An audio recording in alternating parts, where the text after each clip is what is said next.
സാഗർ കള്ളം പറയുന്നെന്നാ അവൻ തറപ്പിച്ച് പറയുന്നത്. അതിവിടെ ഒന്ന് സംസാരിച്ചപ്പോ തനിക്ക് ബോധ്യപ്പെട്ടതല്ലേ? അങ്ങനെ 100% കണ്ണേട്ടൻ മഹാലക്ഷ്മി വിശ്വസിക്കുമ്പോ അവളൊന്നും രഹസ്യമാക്കി വെക്കാൻ പാടില്ല അനന്തുവേട്ടാ. സാഗറിന്റെ ഭാഗത്ത് നിന്ന് എന്തെങ്കിലും വീഴ്ച ഉണ്ടായെങ്കിൽ അത് സാഗർ പറഞ്ഞിട്ടല്ല കണ്ണേട്ടൻ അറിയേണ്ടത്. മഹി തന്നെയാ അത് ആദ്യം കണ്ണേട്ടനോട് പറയേണ്ടത്.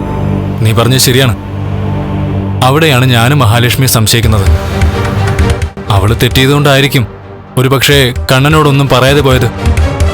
എങ്കിലും മനസ്സിനകത്ത് വിഷമുള്ളവളാണെങ്കിൽ പ്ലേറ്റ് മാറ്റിയേനെ.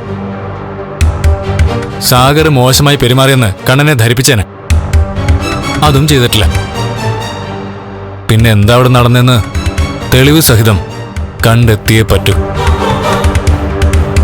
അത് ഞാൻ കണ്ടെത്തില്ലേക്കേ. ഇന്ന് ദൈവങ്ങളുടെ മുന്നിൽ പോയി നിന്നപ്പോ കണ്ണൻ ഒരിക്കലും ചതിക്കപ്പെടരുതെന്നാ ഞാൻ പ്രാർത്ഥിച്ചത്. അതോടൊപ്പം തന്നെ സത്യം സത്യമായി തന്നെ കാട്ടിത്തരണേന്ന് ഞാൻ ഭഗവാനോട് പറഞ്ഞിട്ടുണ്ട്. ഒരു ഭാര്യയില്ലാതെ ജീവിക്കുന്നതാണ് അപകടകാരിയായ ഭാര്യയ്ക്കൊപ്പം ജീവിക്കുന്നതിനേക്കാളും നല്ലത്.